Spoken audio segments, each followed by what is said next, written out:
Welcome to Conversations with the Candidates. My name is Kevin Tocci, and I will serve as your host for a series of these conversations. As you can see, we are out and about in downtown Whitman. We are in specifically the town park. Town elections are May 20th. And just a quick note, if you're not sure as far as early voting goes, what precinct, or if you're registered, stop by the town clerk's office.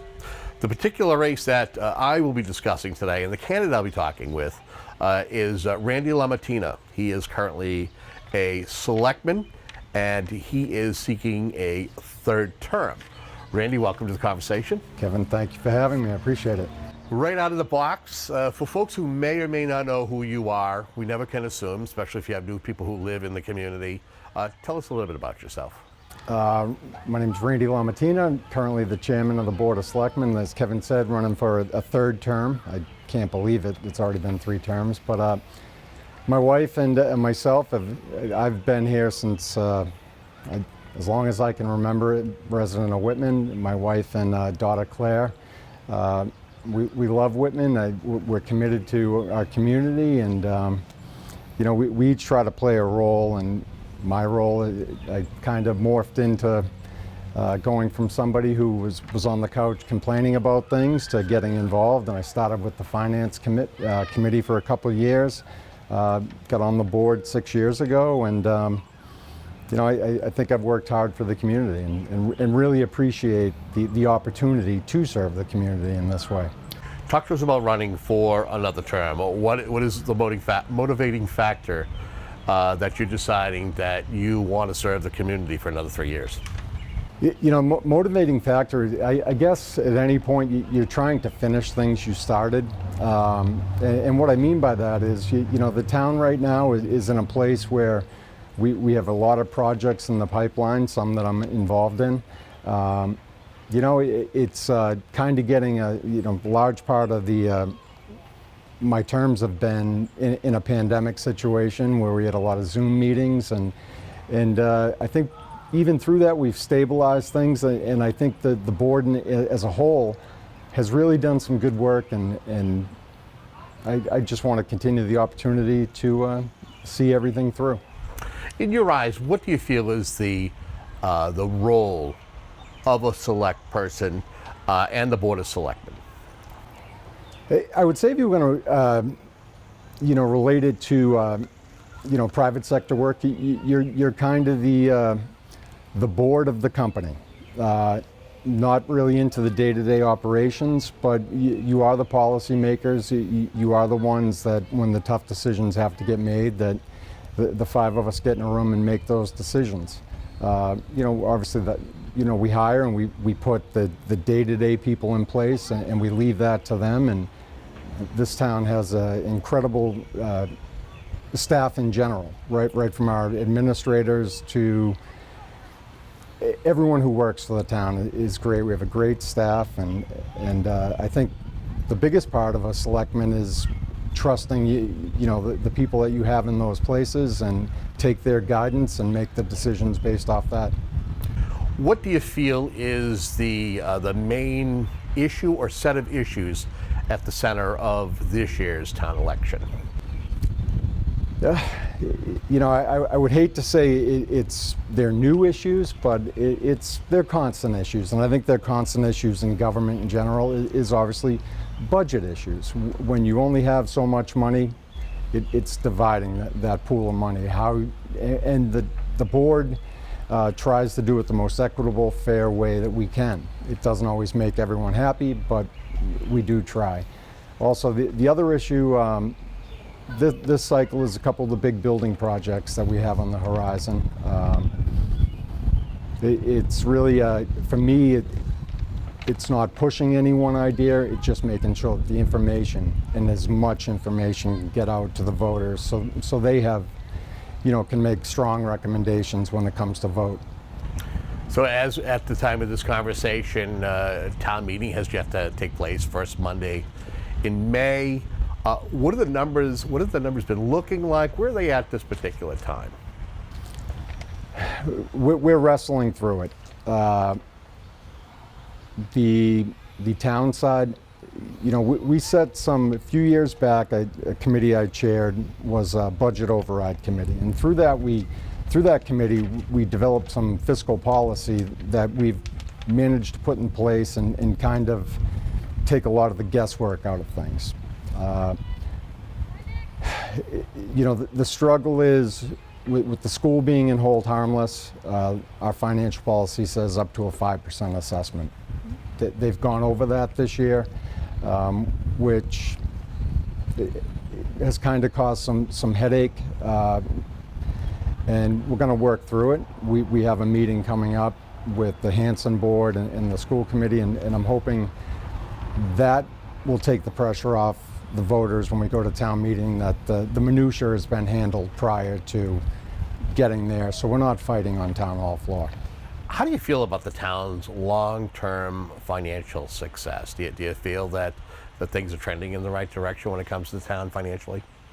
I do. I would describe us as stable, a very stable town right now. A stable town with needs. Now those needs are going to go to the taxpayers and the voters. We do have some big projects that need to get done. The DPW building, which you probably will see on the May ballot. And then beyond that, sometime between November and January, you're going to see the Whitman Middle School vote. Two projects that need to get done, but it's kind of threading the needle to make sure the burden is that you've done due diligence and that the numbers you put forward to the taxpayers, they know that due diligence was done and this is the best we can do, whatever those numbers may be. Allow me to take my questions out of order here. DPW and the middle school are on my list of things to ask you as a candidate. What's different about this DPW project compared to previous attempts? Because the community has replaced the police station, done renovations to town hall and the fire station, yet has not yet made the expenditure for any upgrades to the DPW building. 6 years ago, I ran on, that was a priority. It still is a priority. It's beyond a priority. It is an absolute need at this point. When it came up, I think probably was at 2010. I was just a person sitting in the gallery, and my take on it was maybe at that time where we had just done the police station, some renovations to town hall and the fire station. I don't know if the appetite was there at that time. I think what has been done now is a full feasibility study. We have a solid project. We can back it up. The message is getting out there to the voters. Why? Everybody is really come together to not push the project, but make sure the information's out there. Other than that, that's all the selectmen, finance committee, any boards can do is make sure you're providing accurate information and why the need is so great. The DPW building, and I would implore anyone, if you're questioning why it needs to be done, take them up on one of these visits that they're having and tours that they're giving, and when you step in, you immediately see the need. I'll switch over to the school committee, the Whitman Middle School. Yep. I'm the vice chair of the Whitman Middle School Building Committee. Again, it is a project that needs to get done. We have seen mold issues, classroom issues. We need something done there. Fortunately, we're in the MSBA pipeline, which will help, the cost of the total project with the town. And I think that committee, and along with our OPM and the architect, is getting that plan out there, and again, just making sure the information's there for the voters to make their decision. Is there a concern that if they're both going to be on the ballot come May, that one might be seen as more of a priority than the other, and maybe that again, because people care about what's going on with their pocketbooks, where they may lean more towards like, yeah, we should make sure we take A, and maybe B, we can wait till next year. Well, they won't. They definitely will not be on the same ballot. Okay. The plan right now is you'll see the DPW building probably on in May, more than likely, and it doesn't mean that the DPW Right. is more important than the school. It is just that's where we are in the process. I think we're ready to put that on the ballot. With MSBA, there's certain timelines and guidelines you have to meet. So we're talking now about somewhere between in November and January, special town meeting to a ballot vote for that project. Let's talk a little bit about more finances. I know that there's been conversations over the past few years about a strategic plan, a capital plan. How do you feel as an elected official as to where things stand with the strategic plan and a capital plan when it comes to replacing some of the bigger ticket items in the community? Well, as I'm sure you're aware, we did complete our strategic plan last year. Definitely a step forward. The problem I have with the strategic plan is you don't know how things are going to change. It's not one size fits all.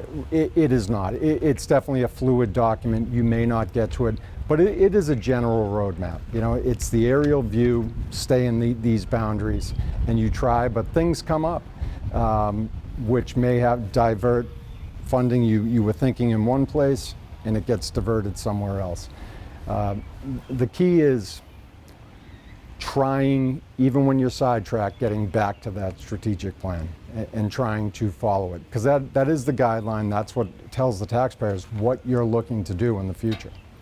Well, let's talk about, one of the key elements in order to be able to, for the upkeep of the community is how much tax revenue is being generated, and you never want to put it squarely on your commercial tax base or squarely on the residents, but the more that you have on the tax rolls, the more that you can do. What do you feel that things are when it comes to commercial and industrial developments in the community and being able to generate those tax dollars? Is it still something that is not easy in this community? It's been a struggle still? I mean, the makeup of Whitman has always been a residential community, and I don't want to misquote the percentage, but a majority of our growth comes from our residential taxpayers. Although in the last couple of years, you have seen some great development go on Bedford Street. You're starting to see more businesses come in and open up. So I think we're utilizing those spots. I think we're starting to see interest to our town. If things are built, structures are built, that we're seeing people come in. We've had a great building come up in the center, immediately occupied. We have some other commercial space on the Temple Street area, occupied. That is a good sign that if we do have the space, people will come to Whitman. And what I really like is it really does seem to be mom and pop operations that are committed to our town. Do you feel that the community does its best to support local business? And do you feel that there's something that the Board of Selectmen can do to better support new endeavors that move into this community? I would say we do support, but beyond that, the business owners, how they support our town. You go to any sport, the kids' sporting events, always, never a lack of sponsors from our businesses. I think our role is to listen to them, what they're saying. I know we've had issues with parking issues in the center, is be attentive to those and try to deal with them to facilitate that their business thrives. And we do that within our control. We try to do that as best we can. But I'm more impressed of the commitment the business owners make to the town of Whitman. They truly are committed to our town. Is there other industries that the community could, or the Board of Selectmen or town could look at, especially, let's say, recreational marijuana? I know it's something that folks aren't necessarily have over the years not necessarily been supportive of. I know that there's been ways to be able to have folks come in and set up grow facilities, but is that as far as it's allowed to go in this town? And how would you feel about if there was a groundswell to have retail recreational marijuana in the community? Is it something that you would look at as a way to generate revenue? No, we did do that. Recently, from a lot of feedback from the taxpayers and the residents, a push was made to take this back up and see if we would approve recreational marijuana for retail sale, which we did. By the state guidelines, we were able to give out 3 licenses. The board felt at that time, since we had, I believe, 4 applicants for the 3 licenses, that we should do this. Yes, there's a stigma to it. However, it's a legal enterprise in the state of Massachusetts. You're not going to turn the money away. I think a lot of people now, where Whitman probably would have been very early on with the early grow facility that was kind of being kicked around, I think we would, really in the infancy of marijuana, where it was going, I think once people saw that, Abington, Brockton, I believe Rockland has it, that we were losing out on this revenue. I don't know if that changed people's opinion, but we do have the 3 licenses right now, 2 on Bedford Street and then South Ave. The South Ave project is the one I was probably most impressed by, only because that was an aging building, and the commitment that they've made to come in and fix the building up and really put the space to use is, it kind of excites me that what some might take as a blighted area is going to come in and it's going to be a revenue producer for the town. Okay. My next question, would you ever see the community, or would the board ever consider expanding beyond 3? Or is there a guideline that's in place that you cannot go beyond a certain number? Very much like our package stores are done. It's your licenses are given out by your population size. Right, so you can only do 3. So we can only do 3. And we did that, and we, hopefully within the next year, 8 to 9 months now, we're going to start seeing some of that revenue. We're hoping. And I think the 3 applicants we had 4 incredible applicants. I think the way we did it was we had 3 early on, 1 came in after, and we took the first 3. Also based on their presentation and their commitment to the town. So no, I don't see it growing beyond that, barring another license coming up. But I would say let's see how 3 is now. Okay. Let me ask you this. It seems as though it's becoming an interesting topic, and that is municipal meetings, the coverage. What's your thoughts in regards to all meetings, public meetings being covered, whether it's audio or there being a video component, so folks can at least have an idea what's going on with their town government? So for me, I don't have any issue with it. All the selectmen's meetings are live and televised on WHCA and recorded for later broadcast. Like you said, they're public meetings. So to me, anytime that you expand that access to the public to be able to either listen or view those meetings, you're only helping yourself out.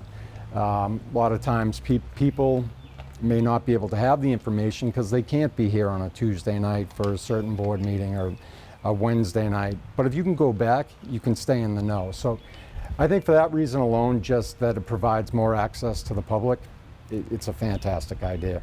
Okay. If you are successful on May 20th of garnering enough votes, looking ahead to the next 3 years, what are some of the things that you would like to accomplish if in fact the voters give you another term? If I did get another term, I think one of the things that I would actually give myself a knock on is if I had one pet project was the Park Ave School. I really want to see, probably 3 years is not going to be enough time to start to finish a complete project, but by the end of the next 3, I really want to see a project in line for that school. or that facility, or what might be done with it, but let's make it usable space that benefits the town. Okay, I'm going to give you a question that basically you're going to create an answer.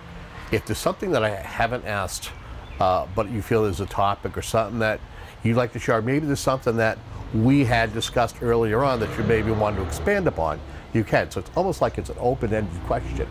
So what would the topic item be that you'd want to discuss and address and answer?